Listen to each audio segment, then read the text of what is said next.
जब मेरी शादी हुई तब सर्दियों के दिन थे। मेरा शोहर हनीमून मनाने के लिए मुझे मरी की बर्फबारी दिखाने ले गया। वहां पर मेरा शोहर मुझे पहाड़ी से नीचे धक्का देने की कोशिश करता। मैं हर बार बच जाती। मुझे शोहर पर शक हो गया। जब मैं उससे इस बात का गिला करती तो वो कहता मैं तो मजाक कर रहा था। एक सुबह अचानक मेरा शोहर उठकर बाहर चला गया। जहां वो गया था कुछ देर बाद वहां बम ब्लास्ट हो गया। बहुत से लोग मारे गए। मैं रोते धोते वापिस अपने माँ बाप की दहलीज पर आ बैठी। चंद माह बाद ही मेरी सास ने मेरा निकाह देवर से पढ़वा दिया और मेरी शादी को 6 माह ही गुजरे थे। एक दिन बाहर का दरवाजा खटका। जैसे ही मैंने दरवाजा खोला तो मेरे पैरों तले से जमीन निकल गई, क्योंकि वहां तो बहुत से अरमान आंखों में सजाए मैं अपने पिया की दहलीज पार करके उस कमरे तक पहुंची थी। दिल में जज्बात के दिए जल उठे थे। बेताबियां सिमट कर आंखों में समा गई थी। मेरा रोम रोम खुशी से सरशार था। बहुत से सपनों की पोटलियां भी मैं अपने संग समेट लाई थी। दिल था कि जज्बात की शिद्दत से बेकाबू हुआ जा रहा था। अनवर की खूबसूरती के चर्चे भी मैंने बहुत सुन रखे थे। जितने भी मेहमान शादी में शरीक हुए थे सब हमारी जोड़ी को चांद सूरज की जोड़ी से तशबीह दे रहे थे। देखने वाली हर नजर में सताइश थी, लेकिन कभी कभी ये नजर इंसान को बर्बाद करके रख देती है, और शायद ऐसी ही कोई नजर हमारे जोड़े को भी लग चुकी थी। मैं अपने माँ बाप की इकलौती बेटी थी। मेरी शादी इस कदर धूमधाम से हुई कि दूर दूर तक खानदान में मेरी शादी का चर्चा हो गया था। हर किसी की जुबान पे मेरी शादी का जिक्र था। मैं फूले नहीं समा रही थी। खुदा ने मुझे हुस्न और दौलत दोनों से ही नवाजा था, लेकिन मुझे क्या खबर थी कि मैं किस्मत के मामले में मार खा गई हूँ। सिर्फ हुस्न और दौलत खुशबख्ती की अलामत नहीं होती। हम सफर का जिंदगी भर का साथ भी औरत के लिए खुशबख्ती ही होता है। और मुझे क्या खबर थी कि मेरा और अनवर का ये साथ सिर्फ चंद दिनों पर ही मुनहसिर था। शादी की पहली रात जब अनवर कमरे में आया तो उसकी बातों में चाहत की वो चाशनी नहीं थी जिसे सुनने के लिए मैं बेताब थी। ऐसा नहीं था कि अनवर ने मुझसे बात नहीं की या मेरी तारीफ नहीं की थी, लेकिन जो कुछ मैं सुनना चाहती थी वो सब अनवर ने नहीं कहा था। हमारी अज़वाजी जिंदगी शुरू हो गई और मैं बहुत खुश थी कि मुझे अपने ससुराल में किसी भी चीज की तकलीफ नहीं थी। मेरी सास मेरा बहुत ख्याल रखती। मेरा देवर भाभी भाभी कहते मेरे आगे पीछे घूमता रहता। मेरा और अनवर का रिश्ता हम पल्ला नहीं था। अनवर मेरे अब्बा के कारखाने में काम करने वाला एक शख्स था, जिसकी मेहनत और ईमानदारी से मुतासिर होकर अब्बा ने खुद ही मेरा रिश्ता अनवर के साथ कर दिया। अनवर देखने में इतना हसीन था कि मुझे भी इस रिश्ते पर कोई एतराज नहीं हुआ, और यूं हम दोनों हमेशा के लिए शादी जैसे बंधन में बंध गए थे। अब्बा ने शादी के तोहफे में अनवर को 10 लाख रुपए भी दिए थे। मेरी शादी सर्दियों में हुई थी।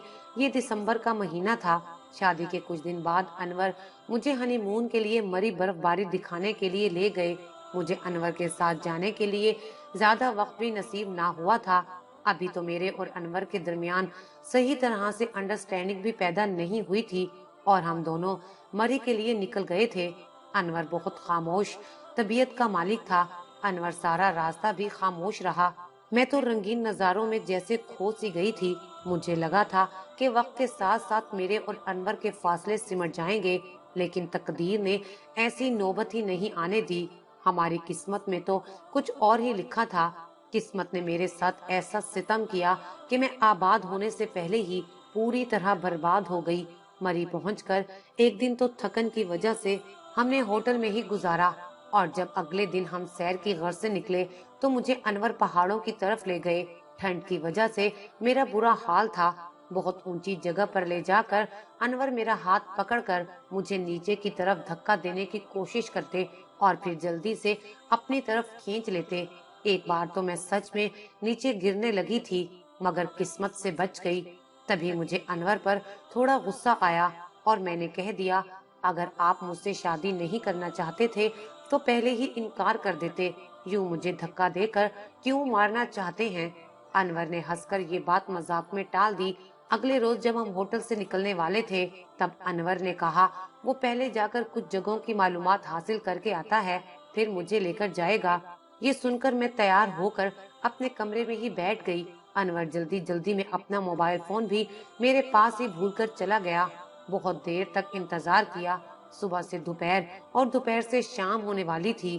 میں ایک نئی جگہ پر ہوٹل کے کمرے میں بالکل تنہا تھی۔ میرا دل بہت گھبرا رہا تھا۔ میں نے تو پہلے سوچا کہ اپنے ابا کو فون کروں، لیکن وہ تو اتنی دور تھے، میرے فون کی وجہ سے پریشان ہو جاتے۔ یہی سوچ کر میں نے خود ہی ہوٹل کے انتظامیہ سے معلومات حاصل کی، لیکن انہیں بھی انور کے بارے میں کچھ معلوم نہیں تھا۔ البتہ وہاں بیٹھے ایک آدمی نے مجھے ایک ایسی خبر سنائی جسے سن کر میرے پیروں تلے سے زمین نکل گئی۔ ہوٹل سے کچھ ہی دور ایک بازار میں دھماکہ ہوا تھا، جس کی نوعیت تو شدید نہیں تھی، لیکن موقع پر موجود 4 افراد اس دھماکے کی وجہ سے ٹکڑے ٹکڑے ہو گئے تھے۔ یہ سن کر تو میں لرز کر رہ گئی تھی، لیکن مجھے یقین تھا کہ انور بازار کی طرف نہیں گئے ہوں گے۔ وہ تو سیر کے مقامات کی معلومات لینے گئے تھے، بازار سے انہیں کوئی کام نہیں تھا۔ یہی سوچ کر میں نے انور کو ڈھونڈنا شروع کیا۔ میرے پاس موبائل فون پر ہماری شادی کی تصویریں تھیں۔ میں لوگوں کو وہی دکھا دکھا کر انور کے بارے میں پوچھ رہی تھی، اور ایک شخص نے مجھے بتایا کہ اس نے انور کو بازار جاتے دیکھا تھا۔ یہ سن کر تو میرے ہوش ہی اڑ گئے۔ میں دیوانہ وار بازار کی طرف دوڑی تھی۔ پورے علاقے میں ناکہ بندی ہو چکی تھی۔ وہاں جا کر میں نے پولیس والوں کو انور کی تصویر دکھا دکھا کر اس کے بارے میں پوچھنا شروع کیا، اور تھوڑی دیر بعد ایک پولیس والے نے میری طرف ایک شناختی کارڈ بڑھایا اور کہا، یہ ہمیں اس مقام سے ملا ہے، ہمیں یقین ہے کہ مرنے والوں میں یہ شخص بھی شامل ہے۔ میں نے اپنے ہاتھوں میں اس شناختی کارڈ کو لے لیا اور اس پر انور کی تصویر دیکھتے ہی چکرا کر گر پڑی۔ جب مجھے ہوش آیا تو یہ سوچ کر ہی پھوٹ پھوٹ کر رو دی کہ 5 دن کی شادی شدہ زندگی کے بعد اب میں بیوہ ہو چکی تھی۔ انور اور میرا ساتھ بس 5 سے 6 دن کا تھا۔ پولیس والوں نے میرے گھر والوں کو اطلاع کر کے انہیں بلوا لیا، اور میں اپنی ماں کے ساتھ روتی دھوتی لوٹی پوٹی واپس اپنے گھر آ گئی۔ جو لوگ پہلے میری قسمت پر رشک کر رہے تھے، اب وہی لوگ مجھے منحوس قرار دے رہے تھے۔ میرے بہت سے سسرال والوں نے تو یہاں تک کہہ دیا تھا، میرے قدم اتنے منحوس ہیں کہ میں جیتے جاگتے انور کو کھا گئی۔ بہت سے میرے رشتہ داروں نے ہمدردی کے نام پر میرے زخموں کو ایسا کریدا کہ میری روح تک گھائل ہو گئی۔ میں ذہنی طور پر اس قدر برباد ہوئی کہ میں صرف اپنے کمرے میں بند ہو کر رہ گئی تھی۔ میں نہ کسی کے سامنے آنا چاہتی تھی اور نہ ہی کسی سے بات کرنا چاہتی تھی۔ میں عدت اپنے میکے میں گزار رہی تھی۔ میری ساس اکثر ہی مجھ سے ملاقات کے لیے آ جاتی۔ جوان بیٹے کی موت کے غم نے ان کی کمر توڑ کر رکھ دی تھی، لیکن انہوں نے مجھے اس طرح کی کوئی بات نہیں کی تھی جیسی دنیا والے مجھ سے کر رہے تھے۔ وقت کسی کے لیے نہیں تھمتا، جانے والے چلے جاتے ہیں اور پیچھے بچ جانے والے دنیا کے رحم و کرم پر ہوتے ہیں۔ میں ابھی اس وقت زمانے کی ٹھوکروں پر ہی تھی۔ جو بھی ملنے کے لیے آتا وہ انور اور میری شادی کا قصہ نکال کر بیٹھ جاتا۔ انور کے انتقال کو 6 ماہ کا عرصہ بیت گیا، اور یہ 6 ماہ میرے لیے صدیوں کے برابر گزرے تھے۔ ایک دن میری ساس مجھ سے ملنے کے لیے آئی تو وہاں باتوں باتوں میں ہی انہوں نے مجھ سے میرے دیور اکبر کی شادی کی بات کی۔ اکبر ان کی اب واحد اولاد تھی، اس لیے مجھے سن کر خوشی ہوئی کہ میری ساس اکبر کی شادی کرنا چاہتی ہیں، لیکن اس وقت میری حیرت کی انتہا نہ رہی جب انہوں نے اکبر کی شادی میرے ساتھ کرنے کی بات کر دی۔ مجھے اپنی سماعتوں پر یقین نہیں آیا کہ دنیا مجھے ان کے بیٹے کا قاتل قرار دے رہی تھی، اور وہ مجھے اپنے دوسرے بیٹے کی دلہن بنانے کی تیاری کر رہی تھی۔ اکبر مجھے بھابھی بھابھی کہہ کر پکارتا اور میرے آس پاس ہی رہتا، لیکن میں نے کبھی یہ نہیں سوچا تھا کہ ایک دن مجھے اکبر کی دلہن بننا پڑے گا۔ پہلے پہل تو میں نے صاف لفظوں میں اپنی ساس کو اس رشتے کے لیے انکار کیا۔ میں اب دوبارہ اسی گھر میں دلہن بن کر نہیں جا سکتی تھی، لیکن پھر کچھ دن بعد انہوں نے دوبارہ یہی بات کی تو میرے ابا نے سوچ سمجھ کر حامی بھر لی، کیونکہ وہ مجھے اس طرح برباد ہوتے نہیں دیکھ سکتے تھے۔ میری حالت بہت خراب رہنے لگی تھی، اور میرے ابا چاہتے تھے کہ میں دوبارہ زندگی کی طرف لوٹ جاؤں۔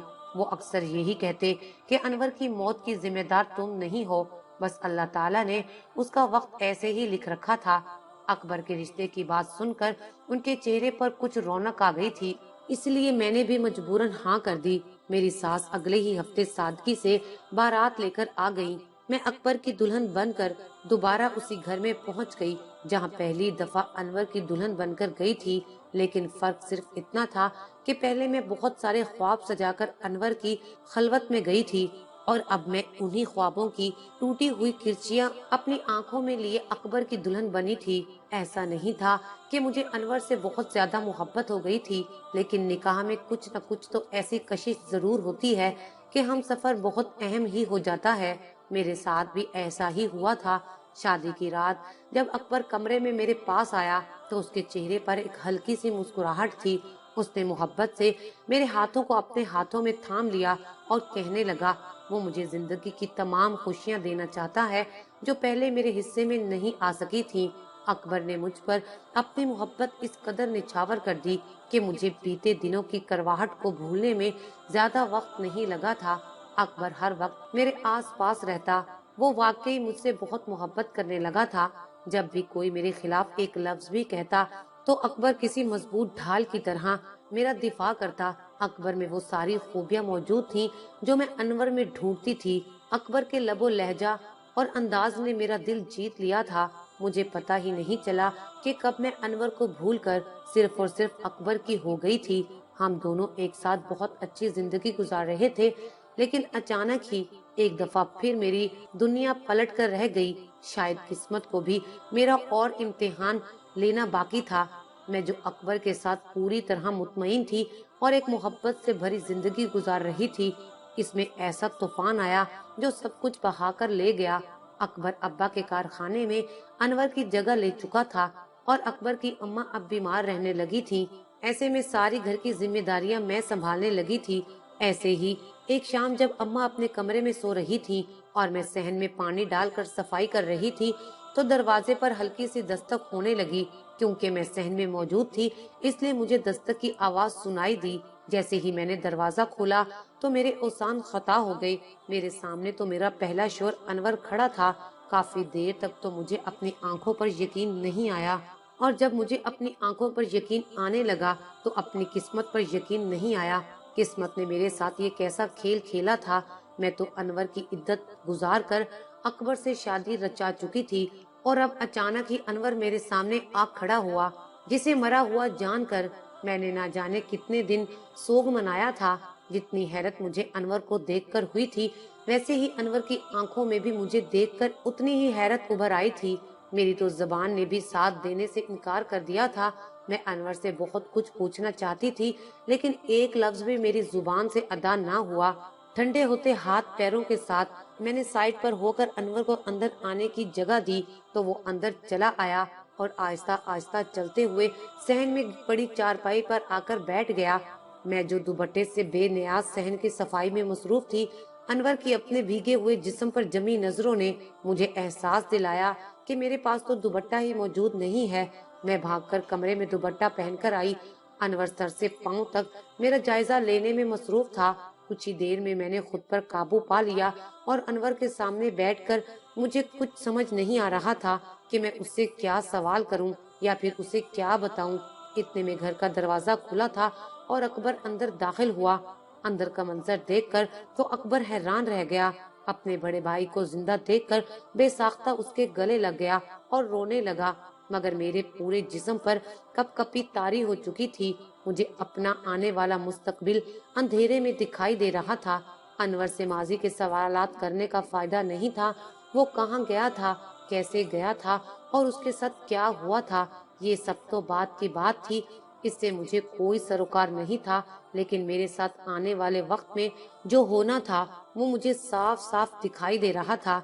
मैं एक ही वक्त में दो भाइयों की बीवी तो नहीं रह सकती थी, और अब मेरी तमाम तर मोहब्बत सिर्फ और सिर्फ अकबर के लिए थी।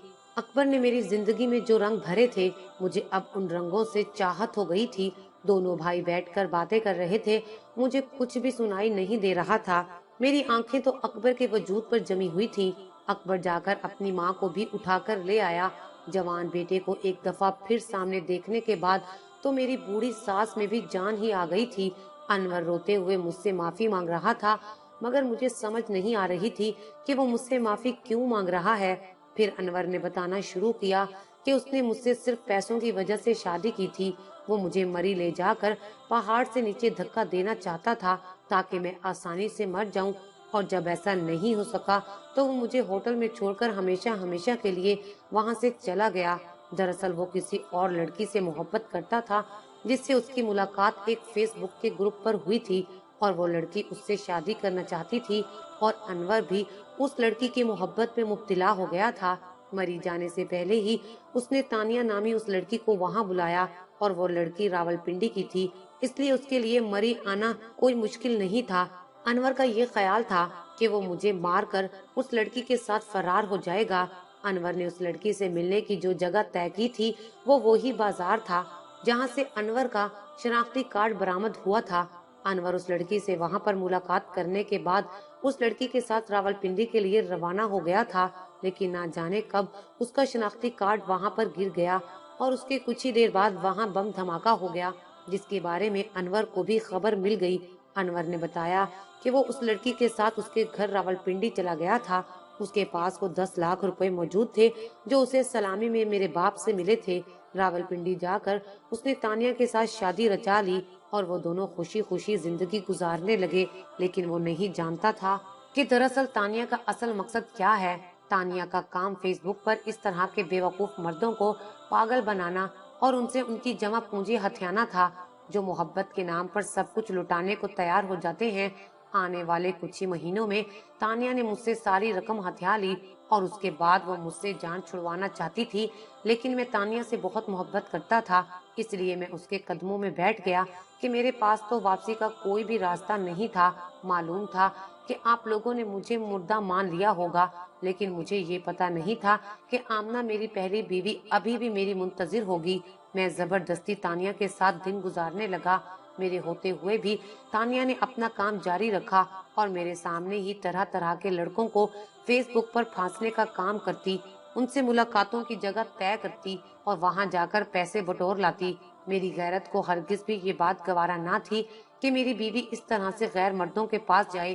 ایک دن میں نے غصے میں تانیہ کو بہت مارا اور اس کی ماں جو اس کے سارے غلط کاموں میں اس کی برابر کی حصے دار تھی، اس نے مجھے پولیس کے حوالے کیا اور میں بہت مہینوں تک جیل میں بند رہا۔ کئی مہینوں بعد ایک دن مجھے پولیس والوں نے خود ہی آزاد کر دیا کیونکہ میرے خلاف کوئی پرچہ نہیں کروایا گیا تھا۔ بہت ذلت اٹھانے کے بعد مجھے احساس ہوا کہ میں نے آمنہ کے ساتھ جو کچھ کیا تھا وہی میرے ساتھ ہو چکا تھا اور اسی لیے میں تھکا ہارا واپس اپنے گھر کی طرف لوٹ آیا۔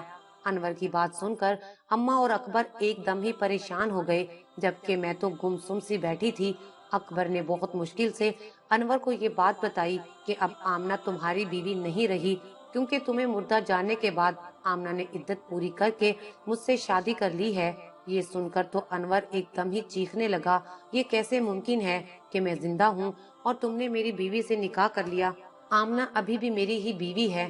انور کی بات سن کر مجھے ایک دم جھٹکا لگا۔ میں نے آگے بڑھ کر اس کا گریبان پکڑا اور اس کے منہ پر تماچا مار کر اس سے پوچھا کہ اس وقت تجھے بیوی کا خیال نہیں آیا جب تو اسے پہاڑی سے دھکا دینے لگا تھا، اور پھر جب تو اپنے ناپاک مقصد میں کامیاب نہ ہوا تو اسے ایک انجان جگہ پر صبح سویرے تنہا چھوڑ کر ایک غیر عورت کی محبت میں نکل گیا تھا۔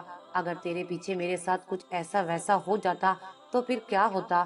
تو نے سوچا ہے کہ تیرے بغیر میں نے یہ دن کیسے گزارے؟ لوگوں نے میرے بارے میں کس طرح کی باتیں کی؟ مجھے یہ تک کہا گیا کہ میری نحوست تیری زندگی کو کھا گئی، جبکہ تو اپنی محبوبہ کے ساتھ رنگ رلیاں منانے میں مصروف تھا، اور مجھ پر زندگی اتنی تنگ کر دی گئی کہ میرے لیے سانس لینا بھی دشوار ہو چکا تھا۔ اگر اکبر میرا ہاتھ نہ تھامتا تو شاید میں آج تک اپنے کمرے میں ہی قید ہوتی یا پھر مر گئی ہوتی۔ میری جنونی کیفیت دیکھ کر اکبر نے مجھے پیچھے ہٹایا تھا۔ بہت مشکل سے اکبر نے مجھے سنبھالا۔ انور جیسے خود غرض اور بے وفا شخص سے مجھے گھن آ رہی تھی، جس کی ماں اپنے جوان بیٹے کے غم میں بستر پر لگ گئی اور وہ اب ہمیں یہاں بیٹھ کر اپنی محبت کی داستانیں سنا رہا تھا۔ کچھ ہی دیر میں یہ خبر سارے جہان میں پھیل گئی کہ انور واپس لوٹ آیا ہے، اور وہی لوگ جو مجھے منحوس قرار دے رہے تھے اب میرے حوالے سے طرح طرح کی باتیں کر رہے تھے کہ میں کس کی بیوی ہوں اور کس کے ساتھ رہوں گی۔ سب کی زبان پر بس ایک ہی بات تھی کہ انور لوٹ آیا ہے۔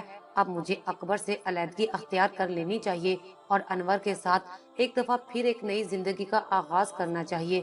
اکبر بھی اس سارے معاملات میں بے حد پریشان ہو چکا تھا کیونکہ میں اور اکبر ایک دوسرے کے ساتھ بہت خوش اور مطمئن زندگی گزار رہے تھے، اور اب جب انور کی ہماری زندگی میں کوئی گنجائش نہیں تھی تو وہ یوں اچانک واپس لوٹ آیا अकबर ने सारा मसला अपने एक दोस्त से बयान किया जो कि एक मुफ्ती भी था। उसने कहा कि अगर अकबर मेरे साथ रहना चाहता है तो उसे अनवर से मुझे तलाक दिलवानी होगी, और जब मैं इद्दत पूरी कर लूंगी तो अकबर दोबारा मुझसे निकाह करेगा। फिलहाल मैं और अकबर मियाँ बीवी के रिश्ते में नहीं हैं, और अब हम दोनों का साथ रहना किसी हवाले से भी जायज नहीं। अकबर ने जब ये बात अनवर से की तो वो खुद गर्जी की इंतहा पर पहुंच गया और उसने मुझे तलाक देने से इनकार कर दिया। लेकिन मैं किसी भी सूरत अनवर के साथ अब अपनी जिंदगी नहीं गुजारना चाहती थी, इसलिए मैं अपना सामान उठाकर एक दफा फिर अपने मेके आ चुकी थी।